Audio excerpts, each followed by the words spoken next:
Bien, nous allons pouvoir démarrer. Je vais commencer par vous dire bonjour et puis me représenter. Donc, je suis Stéphane Roy, directeur adjoint de l'Institut Mimetis.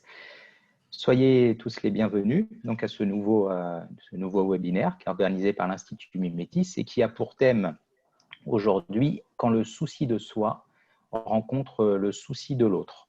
Nouvelles fractures, nouvelles ressources. Alors, pour animer ce webinaire, nous avons la chance et le plaisir d'accueillir aujourd'hui le docteur Christian Pétel, qui est psychiatre, psychothérapeute, qui est thérapeute familial, qui est spécialiste des approches contextuelles et qui est aussi formateur à l'Institut Mimetis, ainsi que le docteur Éric Bardot, qui est psychiatre, pédopsychiatre, psychothérapeute, qui est directeur de l'Institut Mimetis et concepteur de l'HTSMA, thérapie du lien et des mondes relationnels.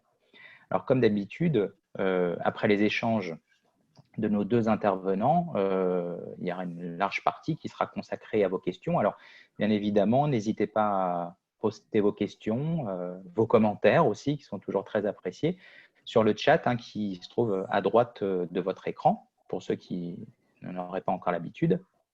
Je vous souhaite un très bon webinaire et puis moi, je vous dis à tout à l'heure. Messieurs, je vous laisse la parole. Bonjour Christian, c'est un plaisir de passer ce moment avec toi et comme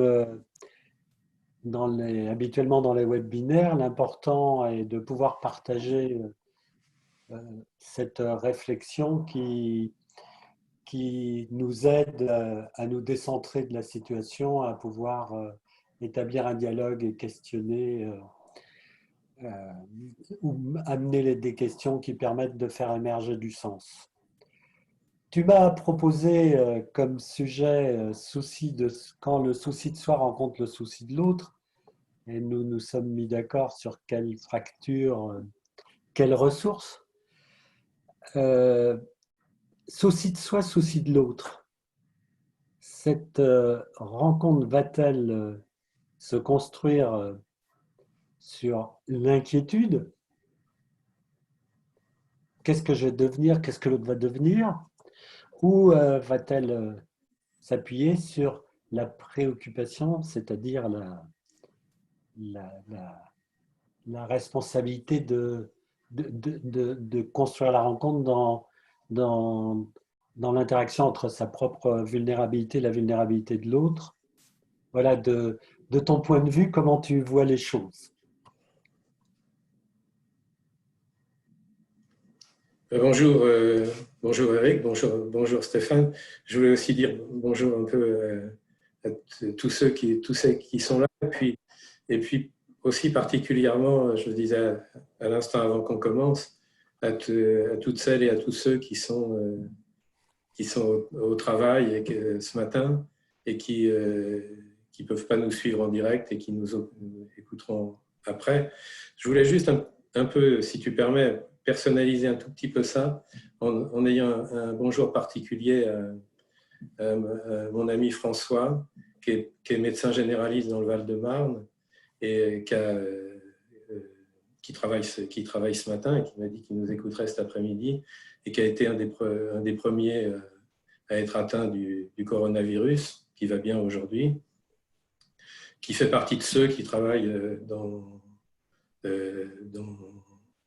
ce qu'on appelle une cité sensible, c'est-à-dire un quartier défavorisé où beaucoup de gens ont été malades, qui a commencé à soigner sans masque, sans protection, et qui donc a été infecté. Heureusement, il a pu s'isoler et puis guérir assez rapidement. Et puis, au bout des 15 jours, le 16e, il était de nouveau à son poste. Et je crois que c'est aussi pour moi une manière d'introduire un peu la question, en disant que si on lui pose la question est-ce que tu es un héros, il dit ben non, j'aurais pas imaginé de pouvoir faire autrement que ce que j'ai fait. Alors, un petit salut à lui, ce qui nous permet un peu, je crois, de se dire que tout ce dont on va parler, ça, derrière, il y a des visages, il y a des cœurs, il y a des ventres et il y a des émotions. Alors, écoute, je ne pensais pas le faire dans ce webinaire. Simplement, dans ce cas-là, je vais rebondir sur ce que tu dis, car il y a quelqu'un à qui j'aimerais partager aussi, parce il vient de nous quitter lié au Covid-19 et qui est Joël de Martineau. Oui. Et Joël de Martineau, tous les anciens, et peut-être d'autres, qui connaissent le monde de l'hypnose, le connaissaient et c'était un personnage et son décès me touche beaucoup car c'est toute une histoire partagée aussi et des échanges, des moments forts entre nous voilà, qui se terminent. Voilà, donc merci de me donner Je suis très la sensible possibilité. à ce que tu parles aussi de ça parce que on va parler de choses plus générales. On fera sûrement des allers-retours fréquents entre le général et le particulier. Oui, C'est important aussi qu'on ait tous des visages derrière ça. Donc je voulais, avant qu'on commence vraiment, vous remercier, reprendre un petit peu ce que toi-même a dit à l'instant, vous remercier de m'avoir invité pour ce webinaire aujourd'hui, et toi en particulier. Et pour une raison première qui est importante pour moi, c'est que je pense qu'on est dans une période où c'est extrêmement important d'échanger, mais d'échanger d'une manière peut-être un peu différente de ce qu'on a souvent l'habitude de faire, qui est un échange qui, je crois, est fructueux quand on peut, comment je vais dire ça, comment on peut être dérangé positivement, troublé positivement, sollicité par la différence de ce que peut apporter l'autre. Hein, donc, nos échanges, on a déjà beaucoup échangé, hein, c'est pour préparer, ont pas pour vocation en tout cas, c'est pas du tout ni mon intention, ni je crois la tienne, d'affirmer des choses en confrontation, mais d'apporter des choses qui justement viennent troubler la pensée tranquille ou les certitudes de chacun. Et c'est, je crois, très nourrissant pour nous et j'espère que ça le sera aussi pour ceux qui vont nous écouter.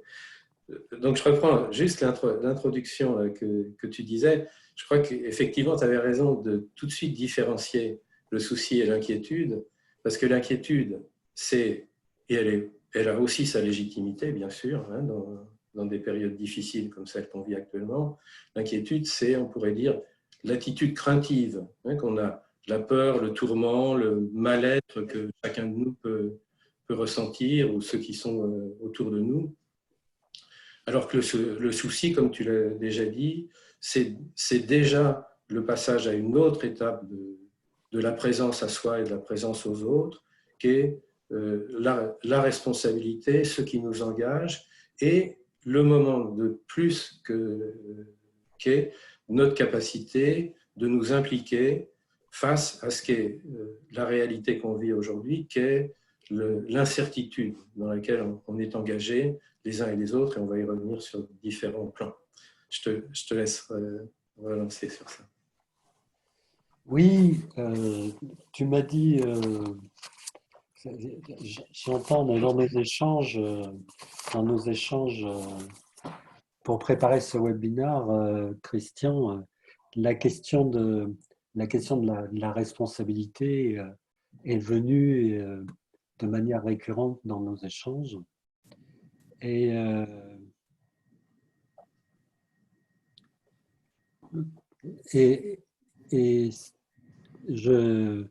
je suis en train de me questionner. Justement, si l'idée de la responsabilité vient questionner la manière de se mettre en lien sur la vulnérabilité de soi et de l'autre, comme tu me l'avais dit, effectivement, la situation de pandémie amène à faire la différence entre les deux termes anglais de cure et de care, hein, entre le soin médical et la question de la santé, santé physique, santé mentale, et le care qui est là, prendre soin la sollicitude, qui est comment dirais-je moi, et qui amène à la question d'être ensemble et d'être avec soi, c'est-à-dire la question aussi du sens du salut. Et je me disais, sur cette question de la responsabilité, qu'est-ce qu'on en pourrait en dire de cette responsabilité? C'est-à-dire, c'est comment...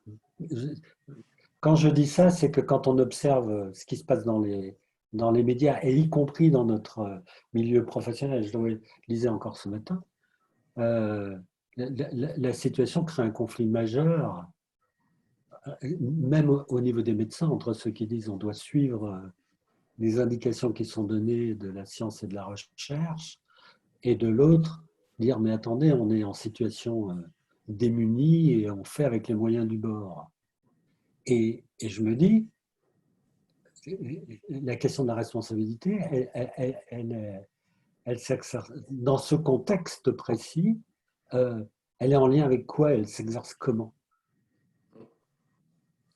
Alors peut-être pour te répondre, je reviens un tout petit peu en arrière sur le titre « Souci de soi, souci des autres ».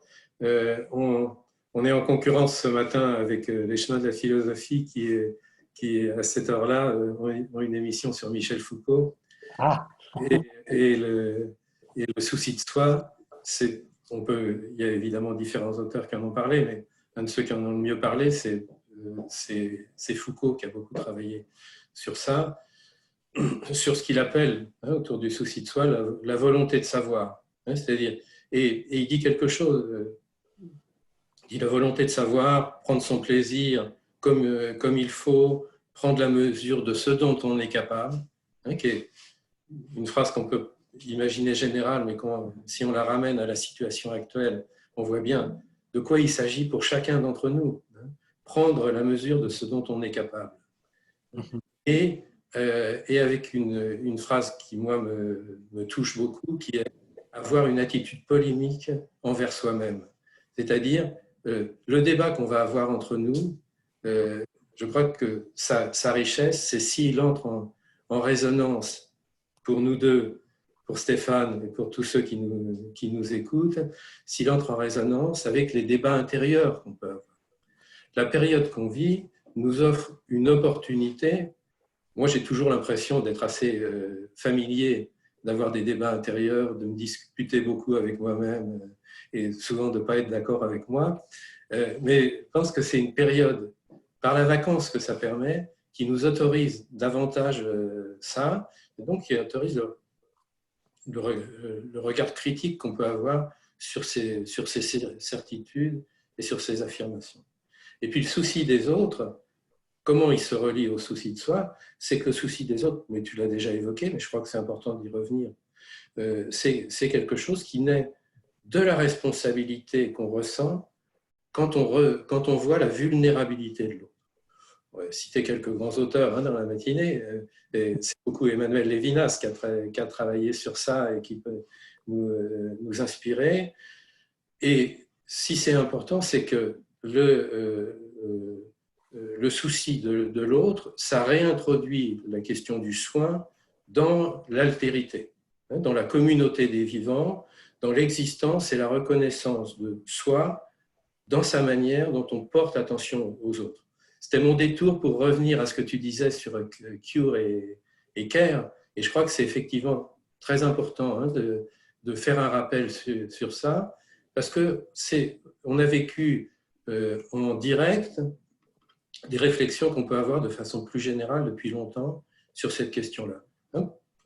Je vais répéter un tout petit peu ce que tu as dit. Le cure, c'est le soin au sens sanitaire.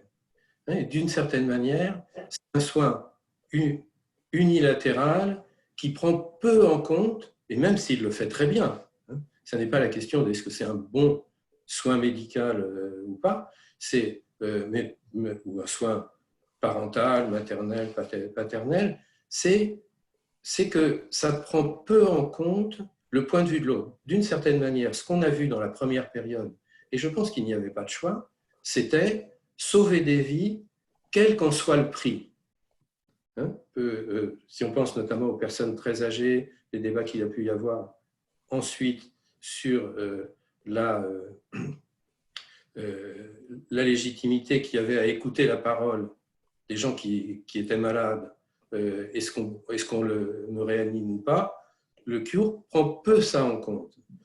Et ça n'est pas une critique du Cure, hein, c'est sa fonction même de soigner dans l'urgence, dans la précipitation.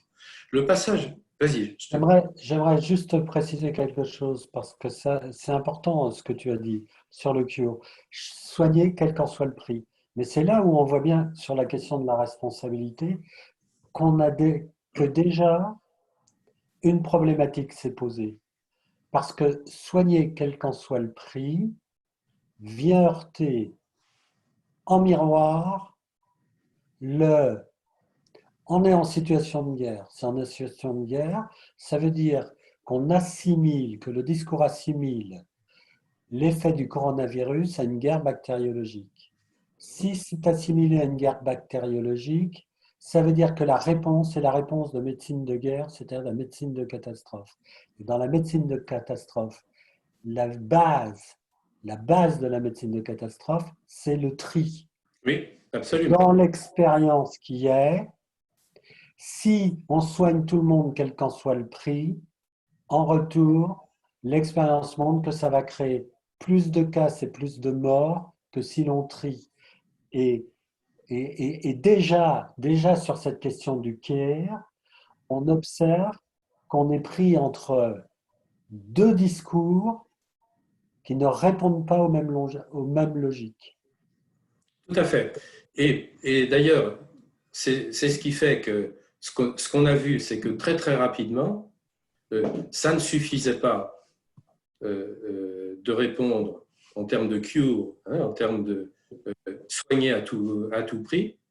Et très rapidement, qu'on ait les témoignages des médecins, des infirmières, des aides-soignantes, des gens qui travaillent en EHPAD, la préoccupation de prendre soin de la personne et non plus uniquement soigner la maladie, hein, mais prendre soin de la personne devient une dimension aussi essentielle.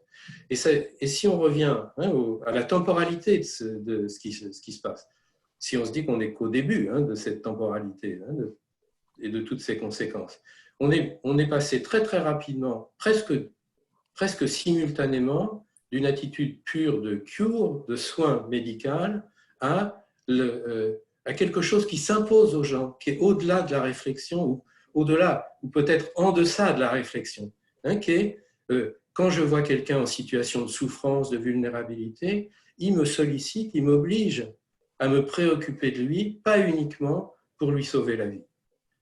Et si on généralise un petit peu ça, ou en tout cas si on élargit un peu ça, on peut se dire, on est passé très rapidement d'une période où l'urgence sanitaire écrasait tout, avec une certaine légitimité, mais où l'urgence sanitaire écrasait tout, à une nouvelle période dans laquelle on est actuellement, que moi, j'appellerais l'urgence éthique. Alors, j'ai lu les petits messages au passage. On va quand même parler d'éthique, parce que ça peut être un gros mot, mais c'est aussi un mot de bon sens. Donc, il ne faut pas complètement l'évacuer. Si tu me permets là juste de rebondir. Vas-y, je t'en prie. Et justement, quand tu dis on est passé sur la question de la sollicitude de la personne et de la souffrance, et là, on se retrouve à nouveau dans une situation conflictuelle entre est-ce la sollicitude de la souffrance de l'expérience singulière de chacun, est-ce la sollicitude de la souffrance de l'expérience du groupe, par exemple la famille, de l'expérience sociétale à travers les entreprises et ceux qui les constituent. Et on pourrait remonter. Et comment cette sollicitude et cette prise en compte de la souffrance s'articulent entre ces diverses dimensions dont les réponses en termes de responsabilité, sont pas, me semble-t-il, si simples à prendre pour, j'allais dire, répondre à toutes ces dimensions de sollicitude et de souffrance.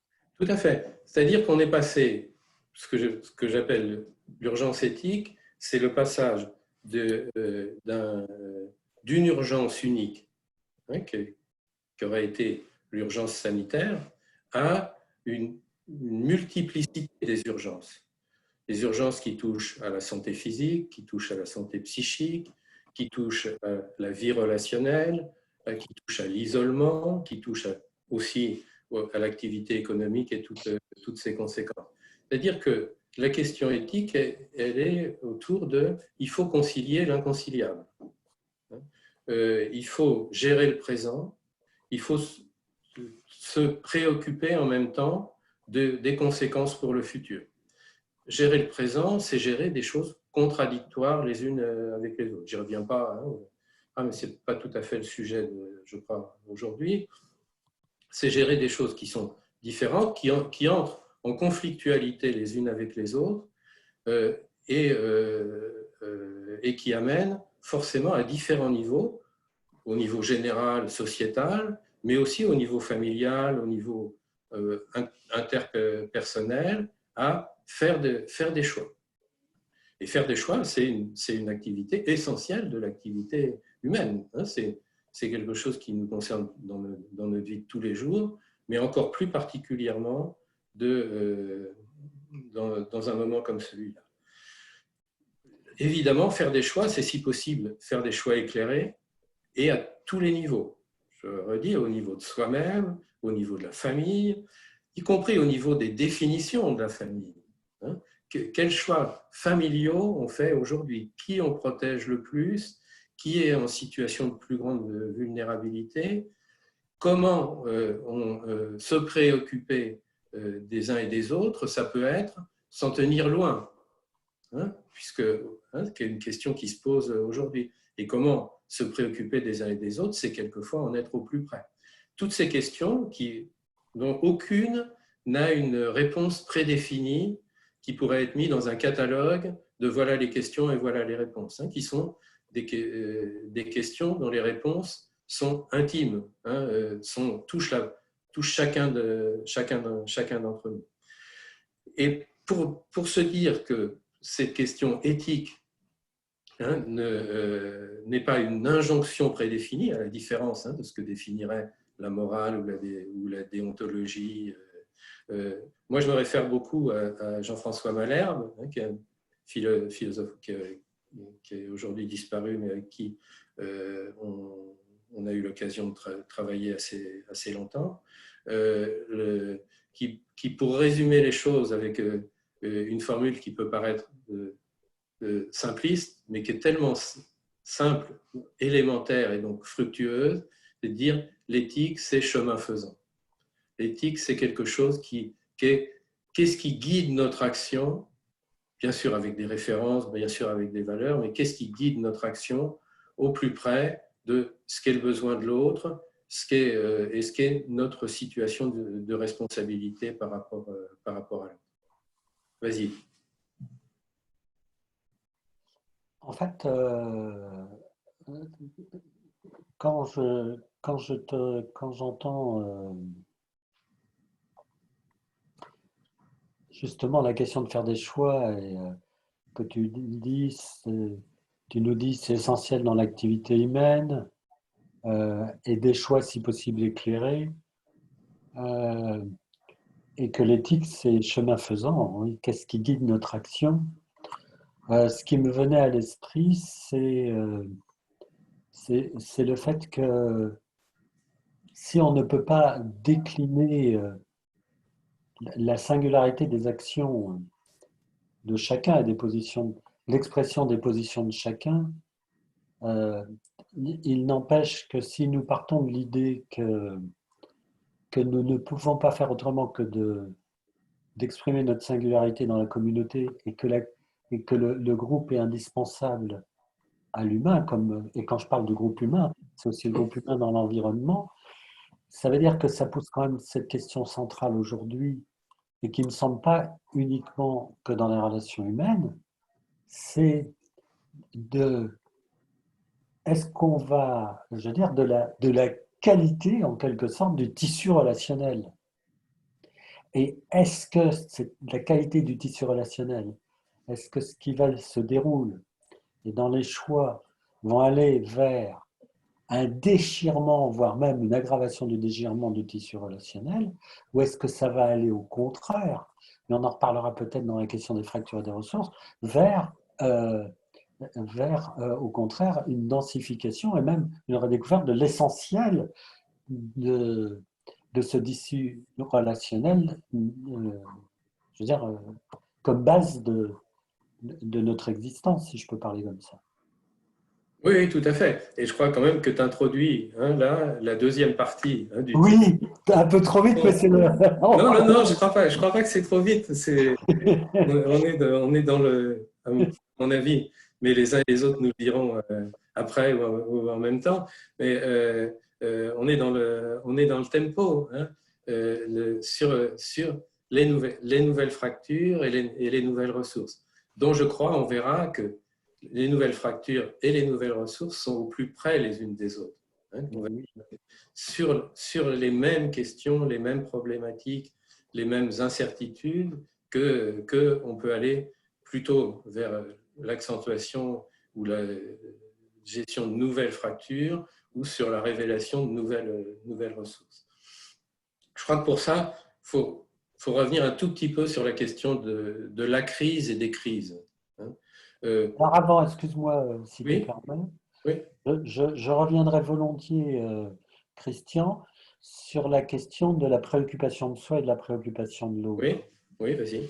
Car lorsque tu dis et tu as cité entre nous le bel exemple de, bah oui, je vois une personne âgée par exemple tomber dans la rue, ma première réaction va être d'aller l'aider à se relever. Et je me disais, mais pour, pour être en lien avec la vulnérabilité chez l'autre, est-ce que ça ne nécessite pas, en retour, d'être en lien et dans l'acceptation inconditionnelle de sa propre vulnérabilité? Oui, bien sûr, ça nécessite d'être en lien avec sa propre vulnérabilité, c'est-à-dire y compris avec la capacité. Tu m'obliges à revenir un peu sur une chose à laquelle je tiens beaucoup, c'est comment on peut différencier la fragilité de la vulnérabilité. Oui. Je dis en quelques mots parce que c'est entre parenthèses. C'est une différenciation qu'on peut choisir de faire dans les mots. Parce que pour un certain nombre d'auteurs, vulnérabilité et fragilité, c'est synonyme. Moi, je crois qu'on peut introduire une différence, qui est que la fragilité est quelque chose que l'on subit, un état d'être qu'on subit. La personne qui chute se fait mal, etc. La vulnérabilité, c'est l'amorce, je dis autrement, excusez-moi, la vulnérabilité, c'est une compétence. C'est l'amorce de la capacité de montrer à l'autre qu'on a besoin de lui. Avec des mots, avec des paroles, avec une attitude, y compris de fragilité. Mais il y a ce mouvement-là, et c'est ce mouvement-là qui va solliciter en retour le mouvement de responsabilité. Mais pour revenir sur ce que tu disais dans l'exemple dont on parlait de la personne, pas forcément âgée d'ailleurs, parce que ça peut être aussi des personnes âgées qui ramassent les jeunes. Pour nous, ça nous fait penser qu'on peut encore servir à quelque chose. Je dis nous, je devrais dire moi, parce que c'est moi qui suis dans la catégorie des personnes âgées. J'y arrive. Oui, mais je t'attends d'ailleurs. C'est qu'il y a une chose qui est encore plus indispensable pour pouvoir répondre à la vulnérabilité, c'est la disponibilité. C'est être en état de disponibilité pour pouvoir être sensible à au mouvement de l'autre. Et souvent, dans l'urgence, la disponibilité s'efface. Hein. Et c'est une des choses, mais je pense qu'on y reviendra un peu plus tard, c'est une des opportunités, à mon avis, que nous offre cette période. C'est une disponibilité à la parole de l'autre, à notre propre réflexion, parce qu'on est dans un certain état de vacances, pas au sens des congés, hein, mais de la vacuité, hein, du vide, hein, dans lequel on est à certains moments. On l'occupe de façon tout à fait différente selon les moments et selon les personnes. Mais en tout cas, ça crée potentiellement une disponibilité à revoir, comme on dit pour faire moderne aujourd'hui, à revoir ses logiciels. Hein. En tout cas, pour le dire de façon plus classique, à revoir sa façon de penser, sa façon d'être, dans son rapport à la façon de penser des autres et à la façon d'être des autres. Je reviens sur la crise et les crises, comme ça, très brièvement, juste pour dire que c'est très compliqué cette question on entend beaucoup la crise. Moi, j'entends plutôt les crises actuellement. Hein.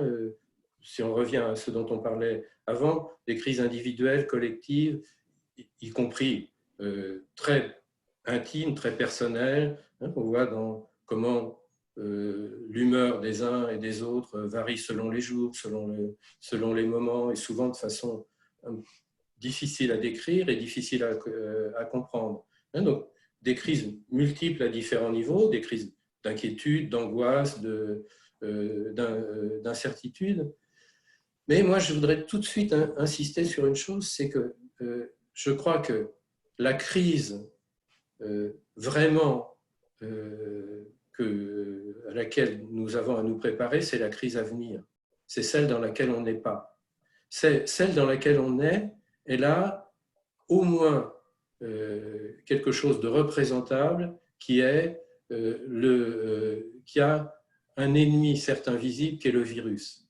À un moment donné, au sortir de la pandémie, on va se trouver dans un autre moment de la crise qui va être toutes les difficultés, hein, dont vous avez d'ailleurs beaucoup et très bien parlé dans les précédents webinaires que j'ai pu écouter. Et à la sortie de la pandémie, il n'y a plus d'ennemis. Le virus, et on ne sait pas quand, on ne sait pas comment, mais n'est plus d'actualité. Les gens qui sont malades ou qui succombent, il n'y en a pratiquement plus.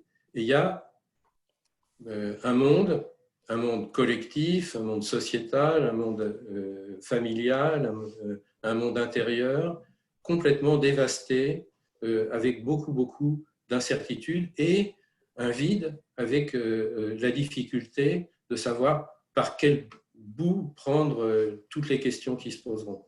Et je crois que dans la manière dont on va apprendre à échanger aujourd'hui, dans la manière dont on se parle les uns avec les autres, dont on s'écoute, dont on échange, comment on s'occupe les uns des autres, comment on se préoccupe les uns des autres, on prépare une possibilité d'avoir moins de difficultés à entrer en relation avec ce monde dans lequel on sera à ce moment-là. Ce monde, hein, dont je finis juste en une phrase, et je te laisse revenir dessus, dont on entend beaucoup deux phrases qui sont quasiment l'opposé l'une de l'autre. Hein, c'est certitudes, ça ne sera plus jamais comme avant, et ces autres certitudes qui touchent à retrouvons la vie d'avant. Et probablement, notre incertitude, elle s'appuie sur le fait qu'on sait que ces phrases ne sont pas justes, hein, ne sont que de la réassurance face à l'incertitude de l'avenir, que justement, c'est ce qui nous permet d'aborder cette question de ces fractures à risque de survenir et de ces ressources dont on peut espérer qu'elles surviennent. J'étais en train, en fait, mon expression, c'est que j'étais en train de méditer en même temps que tu étais en train de parler sur la question de la crise, car dans ma perception, j'ai dans l'idée qu'en fait, on est, alors je ne saurais pas depuis quand le qualifier, mais on est dans une succession de répétitions de crises qui n'aboutissent pas. Et en fait, où à chaque fois, c'est la résistance et la rigidification qui prend le dessus et qui permet de faire comme s'il n'y avait pas eu d'événement de crise potentielle. Et aujourd'hui, la question, me semble-t-il, centrale, là encore sur la question de quelle fracture, quelle ressource, c'est est-ce que cette situation qui met en crise, dans une crise sociétale et mondiale, va aller en direction à nouveau des forces de résistance et qui va permettre de faire comme si rien ne s'était passé, ou va aller dans l'activation, dans le présent et le futur, d'un processus de changement, de différenciation. La question, me semble-t-il, comme tu le dis, c'est que cette répétition de crises qui a amplifié la rigidification, et pour moi, c'est un des éléments qui fait que c'est aussi difficile pour nos dirigeants de gérer cette situation-là, puisqu'ils sont l'expression des forces de rigidification.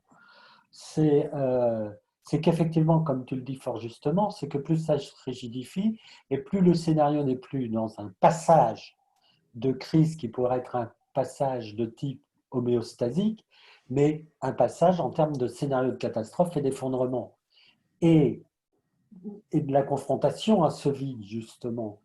Et que le vide, à ce moment-là, peut être vécu comme un vide équivalent au néant et non pas une vacuité sur laquelle quelque chose peut émerger. Et nous savons bien en thérapie, en tout cas en thérapie du trauma et en HTCMA, qu'il y a un scénario qui s'est mis en place là maintenant et qu'on connaît bien chez les patients, qui est le scénario des peurs anticipatoires. C'est-à-dire qu'il peut y avoir un déplacement, le virus peut disparaître, mais la peur du virus dans sa représentation maléfique peut continuer à perdurer, et ça, ce discours-là, comme tentative de réponse à justement l'effondrement, peut durer, c'est comme ça que certains, on entend déjà que ça pourrait durer 2 ans. 2 ans, mais 2 ans, c'est une éternité.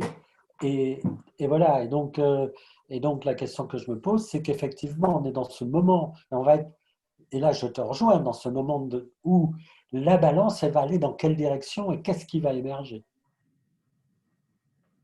Oui, c'est pour ça, par exemple, que moi, l'expression le jour d'après ne me convient pas. Parce que je pense que le jour d'après, c'est juste le jour d'avant celui d'après. Oui. C'est-à-dire qu'il n'y aura jamais de jour d'après, sauf à se dire l'après, c'est l'horizon. Hein, c'est-à-dire c'est point inatteignable. Mais pour faire encore référence aux grands auteurs, en fait, un des premiers à parler de ça, c'est Aristote. C'est la bataille navale d'Aristote. Alors, ces 3 phrases, il faut juste que chacun se dise, si ça m'intéresse, je vais aller rechercher un peu la version initiale. La bataille navale d'Aristote, c'est, je risque toujours de me tromper en plus en disant, je vais essayer de faire attention, c'est demain, il y aura une bataille navale ou il n'y en aura pas. Ce qui compte, ça n'est pas de savoir si demain il y aura une bataille navale ou il n'y en aura pas, c'est de savoir que demain il y aura une bataille navale ou il n'y en aura pas.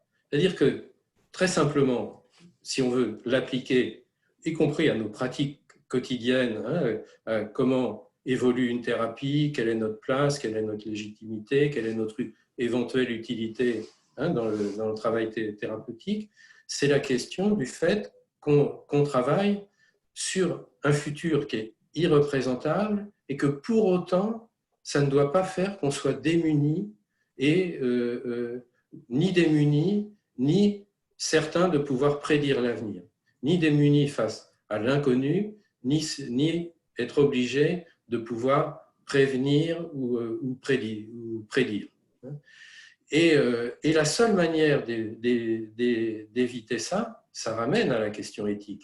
hein. Ça ramène à la question de la valeur de notre savoir, de nos expériences, de nos compétences, dans chaque situation concrète, n'est validée que si elle vaut pour les autres. Donc, c'est dans le rapport à l'autre qu'on évalue. Dans l'approche contextuelle, on appelle ça la légitimité. On évalue, dans un contexte bien précis, la légitimité qu'on a à pouvoir s'engager, s'impliquer.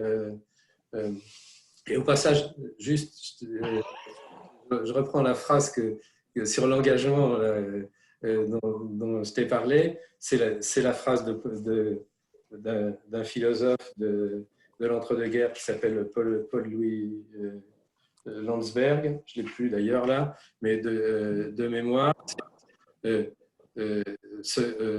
S'engager, c'est choisir entre des solutions imparfaites. Et ben justement, oui, comme tu dis, s'engager, c'est choisir entre des solutions imparfaites. Et je vais rebondir sur ce que tu viens de dire, sur la question de prédire l'avenir, l'anticiper.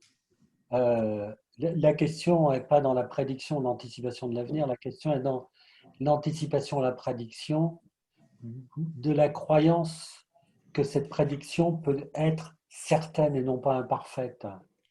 Et, et ça me fait rebondir sur cette phrase que tu viens de dire. La prédiction ne va être validée que si elle vaut pour les autres.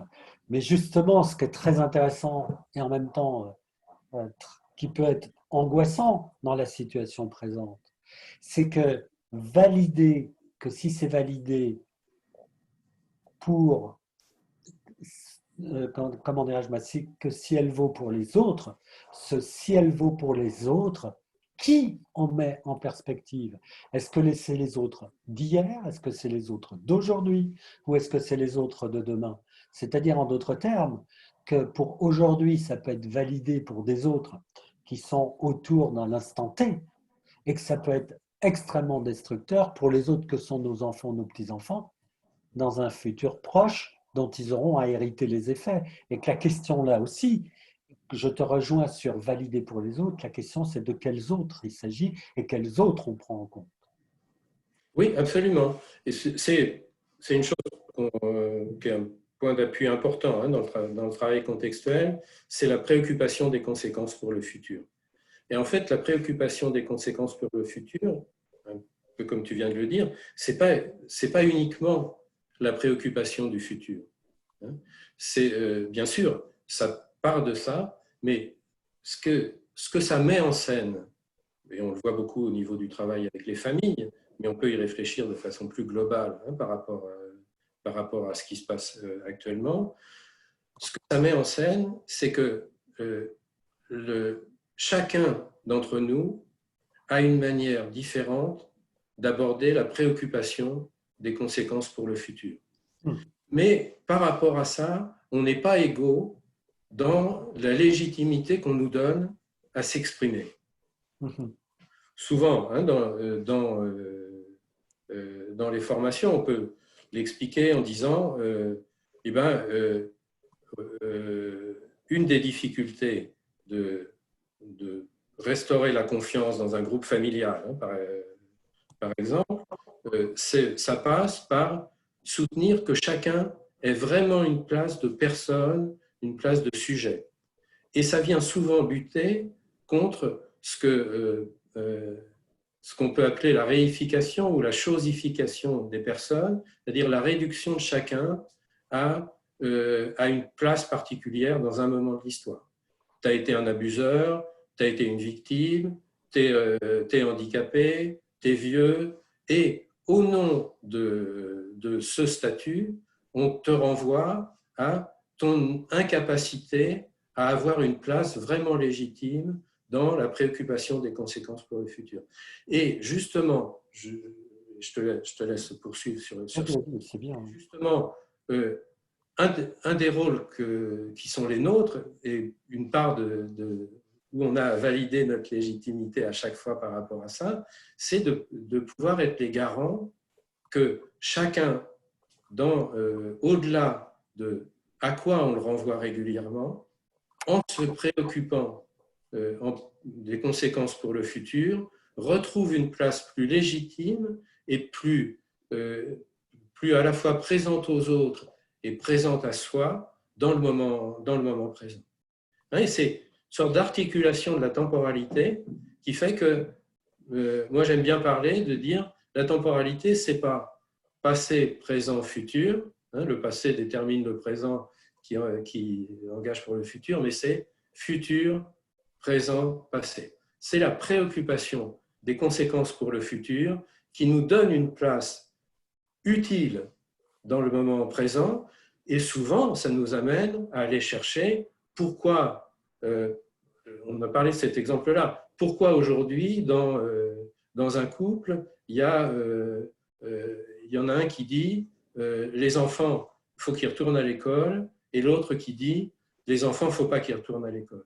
Si on peut aider par rapport à ça, si on rencontre un couple comme ça dans notre pratique professionnelle, il ne s'agit pas de se substituer à eux et de dire voilà quelle est la vérité. Il s'agit d'aider chacun à pouvoir faire le récit de qu'est-ce qui l'amène à penser ça, pour les aider à sortir de la confrontation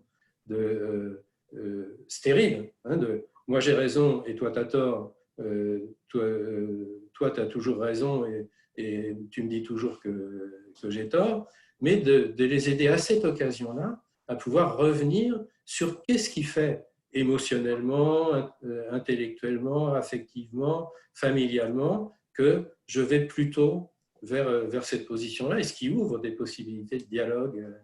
Est-ce qu'on peut élargir du coup? Oui, et je rebondirais dans ce que tu dis. Effectivement, ça va être tout le conflit entre les représentations, et je dirais le parler sûr, et comme tu dis, qui va être porté par la chosification des personnes validées par l'espace social, et la position de témoignage. Et là encore, sur cette position de témoignage, pour témoigner, ça nécessite d'être connecté à son propre vécu, c'est-à-dire aussi à sa propre vulnérabilité. Et je te rejoins tout à fait, ça me semble fondamental, que la question qu'on a oubliée n'est pas la question, c'est la question de, et je trouve ça d'ailleurs très intéressant que tu l'exprimes comme ça, c'est la question de la préoccupation pour le futur. Et cette question, c'est le futur qui a conditionné le présent et le passé, c'est-à-dire en d'autres termes, que on ne peut pas, comment je vais dire ça, et on le voit bien aujourd'hui, qu'est-ce que le passé serait censé nous apprendre, je veux dire, pour les choix du futur. On voit bien qu'aujourd'hui, on est en train de traiter les choses comme si c'était une situation sur laquelle on était coupé de toute expérience possible. C'est assez étonnant, ça aussi. Toute expérience passée. Et on redécouvre que là encore, à d'autres époques et à d'autres moments, la communauté humaine a traversé des épreuves comparables avec des positions et des manières d'aborder les choses radicalement différentes. Et ce que je trouve intéressant à partir du moment où on part de l'idée du futur, c'est que la question qu'on peut se poser aujourd'hui dans cette situation-là, c'est: est-ce que notre représentation du futur est bien présente dans les décisions et dans la manière de gérer les choses aujourd'hui? Est-ce qu'on n'est pas dans l'immédiateté? Ce qui en retour... Oui, mais c'est l'immédiateté, c'est la tentation de la réponse à l'angoisse. C'est exactement ça, la tentation de la réponse à l'angoisse. Et le dialogue, la capacité de solliciter l'autre, et de temps en temps, c'est un exercice difficile, je ne sais pas comment tu le gères, toi, mais j'essaie de lire un peu certains commentaires en même temps que je t'écoute ou que je parle. Et j'en ai lu un là qui va tout à fait dans ce questionnement-là, qui est sur la question de la vulnérabilité. et notamment qui, alors je vais le reprendre, la vulnérabilité, au lieu d'être une compétence, une capacité à montrer à l'autre que, n'est-elle pas plutôt une sensibilité, une possibilité de recevoir l'autre? Et je trouve que ce commentaire est intéressant parce que c'est l'un et l'autre. Il n'y a pas de possibilité de transformer sa fragilité en compétence sans avoir accès à sa propre vulnérabilité. L'histoire des hommes au sens du genre, hein, à la différence des femmes, l'histoire des hommes et des pouvoirs est tout à fait un exemple de ça. Qu'est-ce que les hommes gagnent en liberté le jour où ils peuvent pleurer? Et le jour où ils sont détachés d'un homme, ça ne pleure pas. Hein. Oui. Donc, cette réflexion est tout à fait intéressante parce qu'elle ramène à la dialectique qu'il y a entre les deux, hein, ou à l'interaction. Je vais rajouter quelque chose qui va te faire plaisir. Quand j'entends la phrase, c'est qu'est-ce que je vais pouvoir, dans cette vulnérabilité, c'est recevoir de l'autre, c'est-à-dire recevoir ce que l'autre va avoir à m'offrir. C'est-à-dire qu'on est dans la question du don. Là. Oui, tout à fait. On n'est pas dans la question du... Bon, qu'est-ce que tu me donnes pour que je vienne à ton aide? Et si on est dans le jargon de Bozormeni Nagy, qui est le fondateur de l'approche contextuelle, en disant en jargon, il dirait la vulnérabilité, c'est donner à l'autre l'occasion de donner. Oui. Hein, donc c'est bien un mouvement autour de toute cette question du donner-recevoir qui est importante et qui est là une ressource potentielle dans la vie, dans la situation actuelle, dans le travail thérapeutique tel qu'on peut l'entreprendre, mais aussi dans la situation à venir, hein, dans les nouvelles ressources. Alors il faut peut-être qu'on vienne un peu à ça parce que. Oui, parce que messieurs, il vous reste une dizaine de minutes là. Je vais quand même te dire quelque chose, si tu permets, Christian, ce que j'aime, tu vois, sur la question du donner-recevoir. Aujourd'hui, je rajoute un troisième terme qui me semble fondamental pour trianguler. C'est donner, recevoir et rendre. On ne va pas avoir le temps d'avoir la discussion sur ça. On ne va pas rentrer là-dedans. Mais c'est extrêmement important parce que ce que je veux dire par là, attends, je finis juste. Vas-y. C'est qu'en fait, la question est, me semble, si on est sur cette thématique-là centrale en termes de ressources, c'est que si on va dans l'idée que l'intérêt de ce que nous traversons est de venir re-questionner la solidité du tissu relationnel humain et à un niveau jamais atteint, puisque c'est un niveau terrestre, c'est-à-dire planétaire, enfin mondial. Et quand je dis re-questionner le tissu relationnel humain, je dis les relations tant interhumaines que les relations de l'humain que je suis, que les relations avec notre environnement dans sa dimension vivante. D'accord ? C'est-à-dire de re-questionner l'écologie du lien. Est-ce que c'est pas dans ce processus et comment retrouver justement ce processus du donner-recevoir, et je rajouterais rendre dans le sens de témoigner de ce que j'ai reçu. Est-ce que c'est pas dans la question de pouvoir dire oui, mais la relation humaine, elle peut être basée aussi là-dessus. Et peut-être que c'est dans cette voie-là qu'il peut y avoir des réponses. Est-ce que cette question-là, elle n'est pas posée, justement? Oui, tout à fait. Mais je pense que tout le monde, tous ceux qui nous écoutent vont être insatisfaits du fait qu'on parle trop brièvement de ça. Mais donner, recevoir. Alors, la première chose, c'est que je partage tout à fait le fait qu'il faut toujours un troisième terme. Sinon, donner, recevoir reste une affaire privée entre deux personnes et que c'est ça qu'il s'agit dans les relations humaines. Les relations humaines sont vraiment appuyées sur le besoin que chacun d'entre nous a d'être reconnu dans sa capacité, on peut dire à donner, on peut dire à être utile, on peut dire à avoir une fonction sociale, parentale, donc une fonction dans la chaîne des générations. Oui.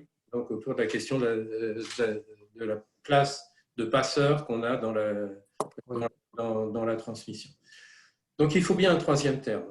Donner, recevoir, rendre, c'est plutôt la chaîne telle que l'a définie Marcel Mauss à partir de son travail d'anthropologue sur les sociétés primitives. Je crois qu'il y a deux, en tout cas, ce n'est pas du tout pour opposer, mais il y a deux pistes de réflexion complémentaires de ça. Attends, je vais juste préciser rendre dans ma vision et après pour que tu puisses répondre. Pour moi, rendre, c'est un rendre en position méta. C'est-à-dire que c'est un rendre en termes de témoignage, Oui. c'est-à-dire de reconnaissance. Tout à fait. Pas rendre, puisque tu m'as donné ça, je te redonne ça. C'est voilà. Je rends en te témoignant que ce que tu m'as donné m'a été utile et c'est OK. Tout à fait, ça c'est tout à fait juste, je partage tout à fait, et notamment une des dimensions que ça et au niveau sociétal et au niveau familial, c'est que ce qui est rendu est pratiquement toujours donné à d'autres que ceux qui ont donné en premier. C'est-à-dire que, je dis juste en une phrase, ce que je reçois de mes parents, positivement ou négativement d'ailleurs, en plein ou en creux, ce que je reçois de mes parents, ça aura une légitimité dans la capacité que j'aurai de pouvoir le rendre à d'autres que mes parents. Voilà. À mes propres enfants, etc. Ça, c'est une première chose. Et la deuxième chose qui s'appuie beaucoup sur toutes les théories de la reconnaissance. Je fais encore savant en disant, Honnête et Paul Ricoeur notamment ont beaucoup travaillé sur ça. C'est que Axel Honneth notamment parle beaucoup du fait que la reconnaissance, les processus de reconnaissance, être légitimé, être reconnu, avoir une valeur, quelque chose qu'on voit beaucoup actuellement autour de la valeur qu'ont tous ces gens qui travaillent dans les métiers les plus, au sens noble du mot, les plus ordinaires, les plus basiques, mais qui sont le fondement même du fonctionnement social et sociétal. La reconnaissance n'est pas uniquement un processus passif. Et Axel Honneth insiste beaucoup sur la lutte pour la reconnaissance. Ça amène à un troisième terme sur lequel c'est juste pour y réfléchir, qui est donner, recevoir, prendre. C'est-à-dire que et ça ramène aussi à la question qui était posée, ou commentaire qui était apporté par rapport à la vulnérabilité. Le recevoir, ça n'est pas un processus passif. C'est quelque chose qui pousse à un nouvel engagement, à une nouvelle chaîne du donner-recevoir, et ça s'appuie notamment sur reconnaître à chacun la nécessité qu'il a de pouvoir aller chercher de la reconnaissance, aller chercher de la légitimité, et ne pas uniquement l'attendre. Et ça ramène aussi à des questions sociétales et à des enjeux dans les nouvelles ressources. On pourrait dire dans les nouvelles fractures, un des risques, c'est l'effondrement de la capacité d'initiative des uns et des autres dans un moment où chacun se retrouve en situation soit de privilège, soit de survie. Privilège d'un certain nombre qui vont se sortir plutôt bien, voire tireront profit de la crise, et vulnérabilité encore plus grande de tous ceux qui en seront les victimes directes ou indirectes, et notamment dans le fait qu'ils seront tellement dans le processus de survie que leur capacité de participer au débat, d'apporter leur contribution à l'émergence de nouveaux liens de solidarité est écrasée par le poids de la souffrance, du malheur, de la fragilité matérielle, relationnelle. Et je rebondirais justement sur le fait que quand tu parles de la souffrance, de la fragilité, je dirais que c'est justement que l'excès de souffrance, l'excès de fragilité amène à une incapacité à pouvoir euh, être en phase avec sa propre vulnérabilité. Or, Oui, il me semble que justement, et je trouve ça tout à fait passionnant, que la reconnaissance, de témoigner la reconnaissance, ne peut prendre source d'un côté que par l'acceptation que l'autre a perçu chez soi sa propre fragilité en lien avec la sienne et qu'il a témoigné à travers son acte de l'acte qu'il aimerait qu'on fasse aussi pour lui en retour. Et donc, que quelque part, c'est un partage dans le commun et que c'est cette reconnaissance sur le nous et non pas une reconnaissance dans le je-tu qui, qui, qui permet, qui, qui, qui, qui, qui permet justement de réactiver le donner et recevoir. Ça me semble quelque chose de fondamental et que justement l'excès de souffrance, euh, l'excès de misère ou au contraire tout ce qui est du registre, on ne va pas rentrer là-dedans, mais quand même, qui amène dans le registre de la possession et de la manipulation, et justement dans l'appropriation et dans la négation de ce cycle de donner, recevoir et, et de la reconnaissance, et surtout de la reconnaissance. Il vous reste 5 petites minutes, excusez-moi de vous couper, 5 petites minutes avant qu'on puisse passer aux questions parce qu'elles sont nombreuses. d'accord. Je ne sais pas, est-ce que tu veux rebondir dessus? Oui, oui. Alors, je On voudrais. va en faire rebondir en termes de conclusion, on va faire une petite conclusion. Oui, oui. Mais en termes de conclusion, moi, je voulais revenir, on en a parlé ensemble, sur la question de faire récit. Oui. Je crois qu'il y a vraiment quelque chose d'essentiel pour sortir, je dirais, de l'accablement, du risque présent et à venir de subir les choses, c'est la capacité de faire récit de ce qu'il en est pour soi, de ce qu'il en est pour soi dans le rapport aux autres et de ce qu'il en est dans le collectif. Et je crois qu'il y a vraiment quelque chose d'extrêmement important, y compris dans le travail thérapeutique, d'aider chacun à faire le récit de ce qu'il vit, de ce qu'il a vécu, de ce qu'il veut vivre dans la période à venir. Pas de ce qu'il va vivre, puisque ça, c'est la part de l'inconnu, mais de ce qu'il veut vivre. Et relier dans ce récit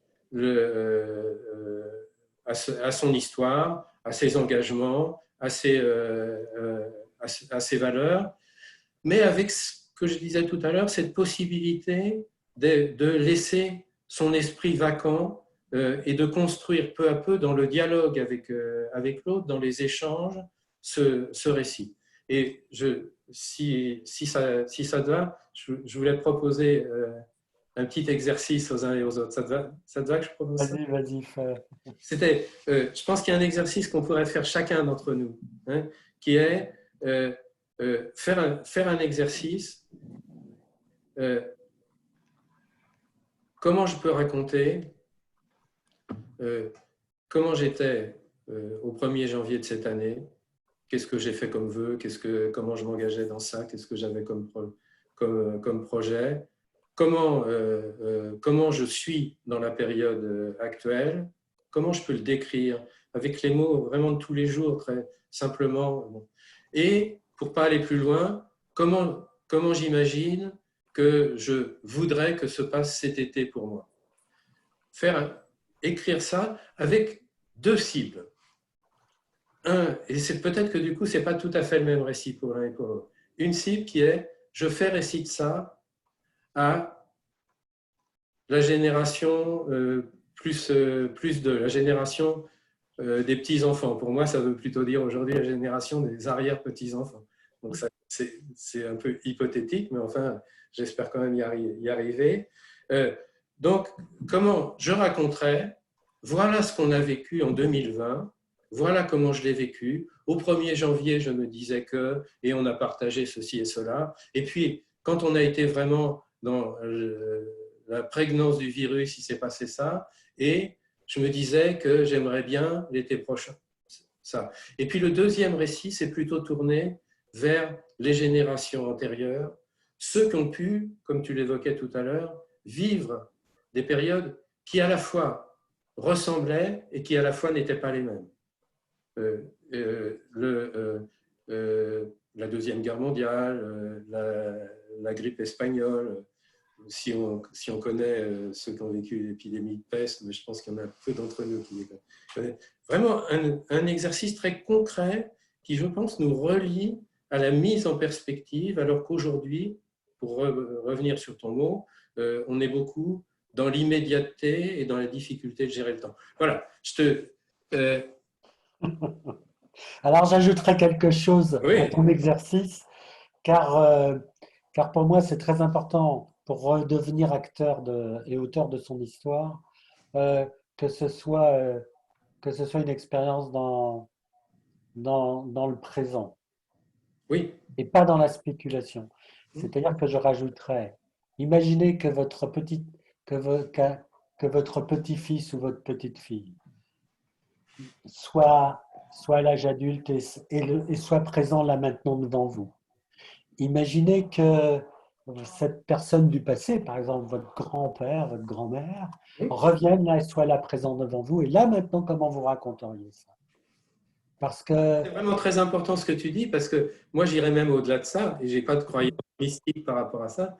Je pense que nos petits-enfants ou arrière-petits-enfants qui ne sont pas nés sont déjà en nous. Et je pense que nos parents, grands-parents, génération d'avant, sont aussi pour une part en nous. Et je ne parle pas des invisibles, quoique. Voilà. Mais c'est pour ça que ça me semble important de le compléter. Oui, tout à fait. Dans la temporalité, parce que sinon ça risque de devenir la spéculation intellectuelle et pas du témoignage. Et l'autre chose qu'il faut rajouter, c'est que si on a la chance de pouvoir être confiné à plusieurs, ça vaut la peine de confronter les récits. Exactement. Ou par d'autres moyens. Ou par d'autres moyens de se les raconter. Eh bien, écoute, Christian, ça a été un excellent échange avec toi. Et puis maintenant, si tu es OK, on va peut-être... Bien sûr, ça a été un moment de plaisir, de stimulation de nos activités de pensée. Alors, merci beaucoup. Juste avant de passer aux questions, on peut déjà commencer. Enfin, je pense que tout le monde se joindra à moi pour vous remercier effectivement pour vos échanges. S'il y a un mot qui vient, il y en a certainement d'autres, mais enfin, en tout cas, s'il y a un mot qui vient chez moi, ça a été des échanges avec beaucoup de simplicité et d'humanité, et ça s'est senti dans le partage entre vous. Hein. Donc, merci pour ça. Et donc, il y a beaucoup de questions sur des thématiques diverses. Alors, si on les reprend, je vais essayer de reprendre, par exemple, peut-être par la fin, et puis on va remonter pour changer. On va remonter dans le temps. Est-ce qu'il serait possible de revenir un instant? Alors, je crois que c'est Christian qui parlait de ça tout à l'heure. Il y a eu des questions qui concernent. Est-ce qu'il serait possible de revenir sur ce que vous entendez par la lutte pour la reconnaissance? Alors, il y a déjà des éléments qui ont été apportés, mais est-ce qu'il est possible de revenir un instant dessus? Oui, bien sûr. Oui.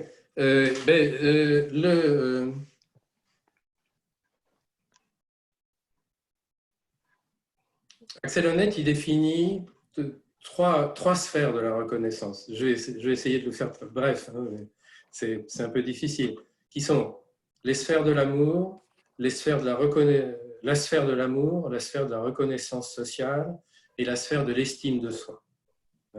La sphère de l'amour, ça s'entend bien sûr, pas uniquement l'amour sexuel, mais toutes les dimensions de l'amour, y compris fraternel, maternel, paternel, filial, etc. Ce que lui travaille essentiellement, c'est au niveau sociologique, pour les grands groupes, pour les histoires humaines, et notamment autour de tout ce qu'est l'invisibilité sociale.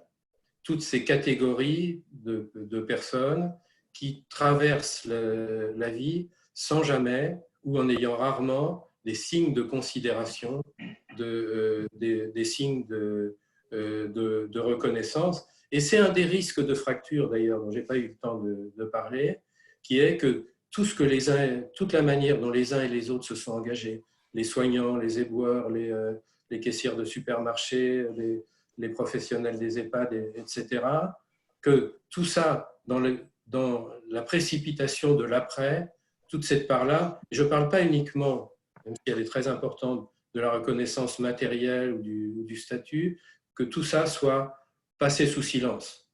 Comme dans différentes époques, l'histoire présente a été passée sous silence, y compris par les acteurs eux-mêmes. Si on peut donner deux exemples, l'exemple de la Shoah ou l'exemple de la guerre d'Algérie, beaucoup de personnes qui ont vécu, souffert de ces périodes-là, ont eu beaucoup de mal à en faire récit par la suite.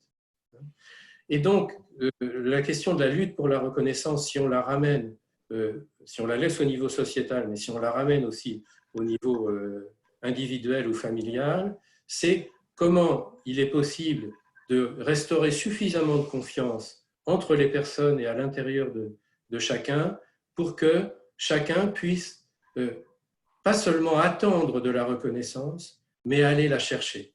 C'est-à-dire comment être acteur de l'histoire, c'est aussi être acteur de son histoire et être acteur de ce que je peux attendre de reconnaissance de la contribution des autres. Je ne vais pas plus loin, ça nécessiterait beaucoup de développement, mais je ne sais pas si ça répond. Oui, je pense que ça répond largement, et peut-être que Eric, voilà, oui, parce que la question de la lutte pour moi, on a parlé de la responsabilité, on n'a pas abordé la question de la responsabilité, elle va avec l'autorité. Et quand on est dans la lutte de la reconnaissance, ça veut dire que justement, la lutte de la reconnaissance signifie que cette reconnaissance est absente. Or, la reconnaissance, elle ne peut pas venir de n'importe qui. La reconnaissance ne peut venir que de quelqu'un qui, pour soi, dans le contexte dans lequel on vit, fait figure d'autorité. Et cette reconnaissance, c'est un besoin fondamental dès le nourrisson pour construire et aller vers l'autonomie. C'est-à-dire construire justement une estime de soi qui est en fait le don de l'estime de l'autre en soi. C'est je reçois l'estime de l'autre vis-à-vis de moi en moi. Et ce qui est important, mais on n'a pas le temps de développer ça, c'est que la question de la lutte de la reconnaissance a à voir en miroir pour moi aussi avec la question du bouc émissaire. D'accord ? Puisque justement, c'est dans la défaillance, c'est-à-dire qu'un moyen de compenser la lutte pour la reconnaissance et de pouvoir se reconnaître et de fonder le groupe, c'est justement de nommer comment dirais-je moi, un tiers maléfique, c'est-à-dire le bouc émissaire. Et justement, c'est là où ça nous rejoint aujourd'hui à la question de la pandémie, c'est que le problème est que le coronavirus, de par son caractère invisible et indifférencié, n'arrive pas et ne peut pas jouer le rôle du bouc émissaire. Et c'est d'ailleurs pour ça qu'on peut assister à cette dérive redoutable et dont on n'est pas encore sorti du fait des peurs qui sont présentées, qui peut être que chacun de nous peut devenir le bouc émissaire en tant que vecteur de virus et non plus comme humain. Et je crois que la question de la lutte pour la reconnaissance, elle ne se pose que parce que la reconnaissance n'est pas là. Alors, si vous me permettez, je vais en venir à une autre question. En vous écoutant, ça m'a fait penser à un ouvrage qui a été écrit il y a quelques années par Pierre Carli, qui est un médecin français qui est décédé maintenant, médecin émérite, et qui avait écrit un bouquin, Le besoin de l'autre. Et ça m'amène à une question qui a été posée tout à l'heure. Je vais la lire telle qu'elle, pour ne pas trahir les propos.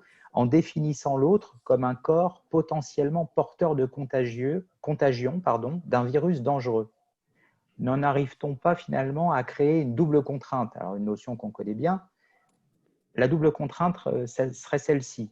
Choisir entre la force du lien qui m'unit à l'autre ou choisir de vivre une existence isolée de l'autre, sans intérêt, sauf de préserver sa propre vie. est-ce que le risque, justement, c'est pas de basculer d'un côté ou de l'autre, ou finalement, dans vos propos, il y a peut-être une troisième voie qui s'offre à nous? C'est Eric, ouais.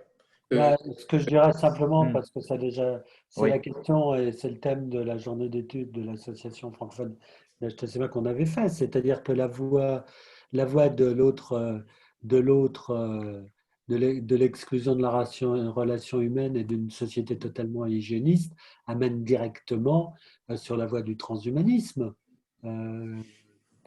Mais en même temps, ce qu'on observe, et pour moi, c'est quand même quelque chose, une dimension tout à fait rassurante, tu diras ce que tu en penses, Christian, dans cette situation que l'on est en train de vivre et que nous révèle le Covid-19, c'est que s'il y a quelque chose qui réémerge sur l'injonction d'isolement et d'isolement des personnes en tant qu'individus, il y a une réémergence de liens, du besoin de l'être ensemble et dans son groupe de proximité. Je vais donner juste un petit exemple. Au début, on sortait sur la rue, sur notre rue à 20h pour applaudir les soignants. Aujourd'hui, on sort sur notre rue pour passer un bon moment ensemble, entre voisins. Et même, je vais aller plus loin, c'est qu'on se découvre être capable de se parler et d'échanger entre voisins, là où avant, dans la vie quotidienne, on côtoyait les voisins sans savoir vraiment, sans avoir véritablement de lien. Donc, ce qui me semble essentiel, c'est on a cette dimension. Alors après, est-ce que c'est elle, et sur elle que va émerger les expressions de changement, ou est-ce qu'elle va être mise sous les teignoirs, ou est-ce qu'il va y avoir un jeu de conflits et des séquences, ça c'est impossible à dire, mais il n'empêche qu'on ne peut pas faire comme si cette redécouverte-là était fondamentale. L'autre aspect, j'en finirai là, c'est qu'on observe que même sur l'utilisation des moyens techniques, comme par exemple les systèmes de visioconférence, cette situation exceptionnelle fait que nombre de gens, pour être à nouveau pourraient continuer à être en contact avec leurs proches, repositionne la technologie non pas comme première, mais comme moyen de maintenir la relation. Et ces aspects-là me semblent, j'ai du mal à imaginer qu'on va pouvoir faire comme si les gens n'avaient pas reconnecté à ça. Je ne sais pas ce que tu en penses, Christophe. Oui, moi je voulais revenir à la question même parce que pour compléter d'ailleurs ce que tu dis, parce que tu as plus développé toi la singularité de la situation actuelle, moi je vais plutôt, mais c'est un complément, hein, pas une. Oui, vas-y. Insister sur la permanence de cette question-là. Oui. La question ou le commentaire, hein, plus qu'une question, touche à la dialectique du lien et du sujet. Hein, comment le sujet se construit en lien avec les autres et comment le lien aux autres peut tout autant être quelque chose qui aliène et qui pousse à l'indifférenciation que quelque chose qui favorise l'autonomisation et la création de sujets. Et ça, c'est une question permanente à tous les moments de développement, par exemple, de la vie d'une famille, hein, l'arrivée d'un nouvel enfant, un moment de crise entre les parents, au départ de tel ou tel enfant, etc. C'est une question permanente, quelquefois évoquée, quelquefois gérée sans trop de difficultés, mais en tout cas, toutes les situations de crise individuelle ou collective réactivent de façon aiguë cette question-là. Je pensais, hein, par exemple, à toutes les questions qui se posent et qui ne sont pas uniquement des questions de questionnement, mais de vécu quand un abus sexuel est commis dans une famille par un parent et le moment où il est révélé. Hein, et toutes les tensions, toutes les tensions qui surgissent à ce moment-là entre la légitimité de révéler pour soi-même, souvent la nécessité de révéler pour qu'un autre enfant ne subisse pas ça, pour protéger un de ses frères ou une de ses sœurs, et toutes les conséquences que ça a sur le tissu social, la stigmatisation de la famille, etc. Donc cette question-là est une question qui est particulièrement révélée, mais ça je ne reviens pas dessus, parce que Eric vient de le développer, particulièrement révélée actuellement, mais elle révèle aussi la permanence de cette question-là et toute l'importance dans le travail pour la reconnaissance de donner et d'aider chacun dans le dialogue et dans la perspective de la restauration de la confiance dans les liens, de travailler au fait que chacun puisse avoir vraiment un statut de sujet reconnu avec ses difficultés, avec ses impasses, mais aussi avec ses compétences et ses potentialités. Alors, si vous voulez bien, je vous propose de revenir sur un point que vous avez particulièrement développé au début de vos interventions, à savoir le care et les cures. Il y a une question qui est posée, presque on va dire que la réponse qui est presque dans la question, mais ce sera intéressant peut-être de revenir dessus parce qu'il y a eu plusieurs questions et commentaires sur le sujet. Est-ce que la phase 3, donc entre le care et les cures, est-ce que la phase 3 serait-il alors de partager plus de vulnérabilité avec nos patients, finalement? Certainement, c'est une question de thérapeute, à mon avis. Oui. C'est une question extrêmement intéressante parce que le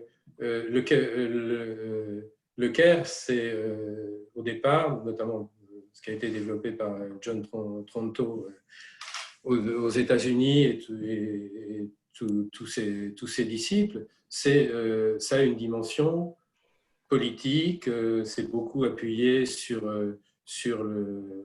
les courants féministes américains et sur toute la réflexion sur l'invisibilité sociale de certaines catégories, ce qu'on appelle les minorités, sachant que la principale minorité évoquées sont les femmes, qui ne sont pas une minorité, mais une majorité.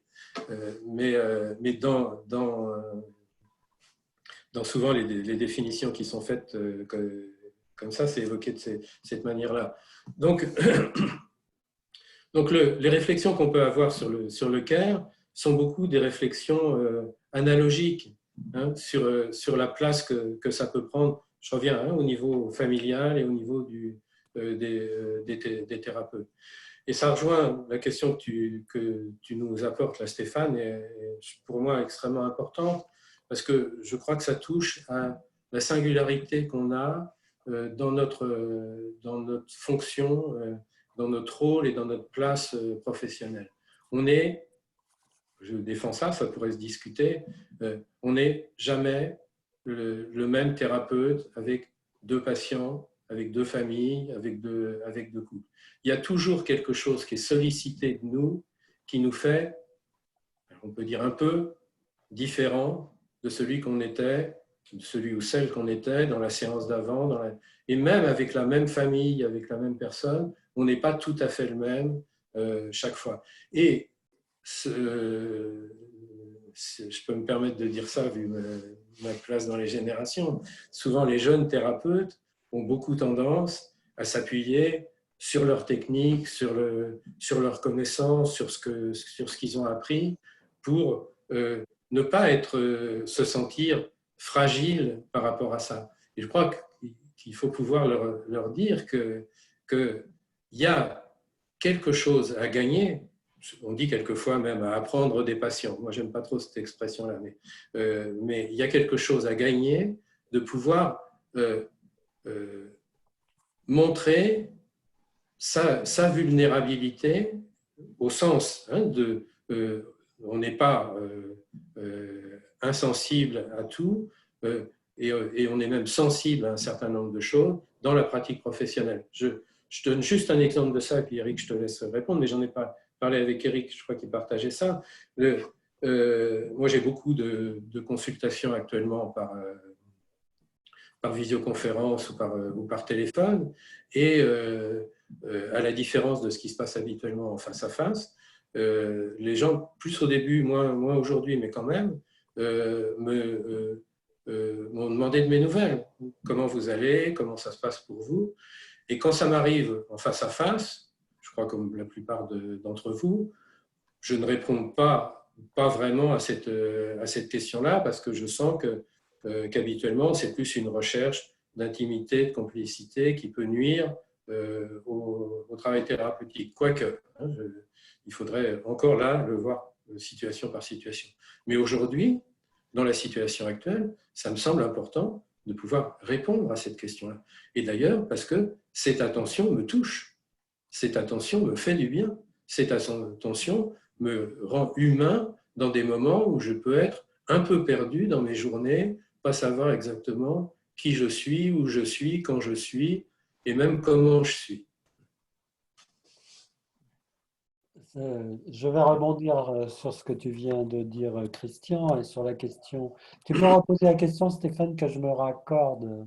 Oui, tout simplement par rapport à la question du cas et du cure, la question qui venait, c'est tout simplement est-ce qu'il ne s'agit pas tout simplement d'accepter et de partager, en tant que thérapeute probablement, d'accepter de partager davantage de sa propre vulnérabilité avec ses patients. Alors, je répondrai à ça, je rejoins tout à fait d'abord ce qu'a dit Christian, je répondrai à ça que tout le développement de l'HTSMA repose là-dessus, hein, dans l'idée, et qui n'est pas que la mienne, mais que nombre de thérapeutes, non Erickson, pour ne pas le citer, à partager, c'est que je pense aujourd'hui que dans une vision interactionnelle, le patient qu'on traite est à la fois réel et virtuel, et dans la rencontre entre la partie patient du thérapeute qui résonne avec la partie patient du patient, et que c'est cet effet de résonance entre les vulnérabilités qui construit le patient, ce qui rejoint ce que dit Christian, qu'on n'est absolument pas le même thérapeute avec, je veux dire, en fonction de la famille, de la personne qu'on a, du patient qu'on a entre.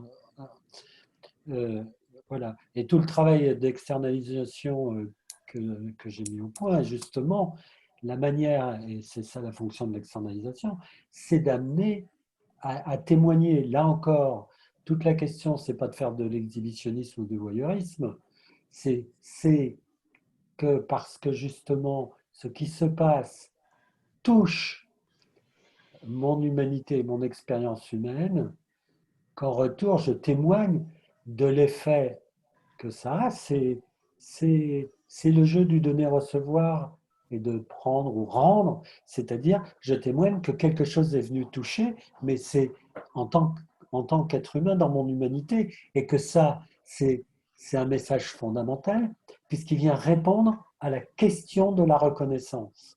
Et que cette question de la reconnaissance est un élément fondamental, de mon point de vue, dans la réussite de la thérapie et dans la permanence des résultats dans le temps, puisque c'est un besoin fondamental de l'humain. Voilà ce que je répondrai. Alors, puisque nous approchons malheureusement de la Juste fin, une seconde. bien sûr, non, au contraire, et peut-être que pour chacun, ce sera aussi en guise de conclusion pour aujourd'hui. Je t'en prie, Christian. Moi, je voulais juste répondre à Rose en un mot et lui dire oui. On peut lire, je crois. Eh bien, écoute, puisqu'on arrive à la fin, Christian, j'ai eu beaucoup de plaisir, et cet échange et la dimension humaine et relationnelle, là, voilà, et ce plaisir à partager m'a beaucoup touché. Je te remercie.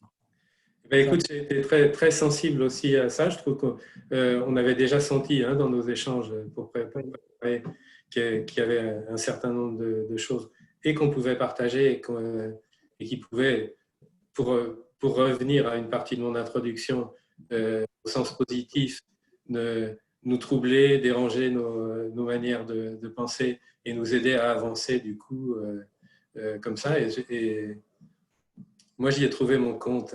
Donc, Voilà. je remercie. Merci Stéphane. Et puis merci à tous ceux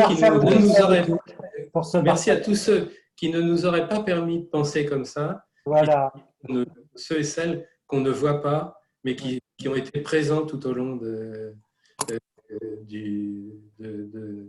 nos échanges. Alors, juste avant de terminer, Eric et Christian, je peux vous assurer que vous nous avez beaucoup donné aujourd'hui à travers vos échanges. On a beaucoup reçu et je pense que nous pourrons tous en témoigner, sans aucun doute. Merci.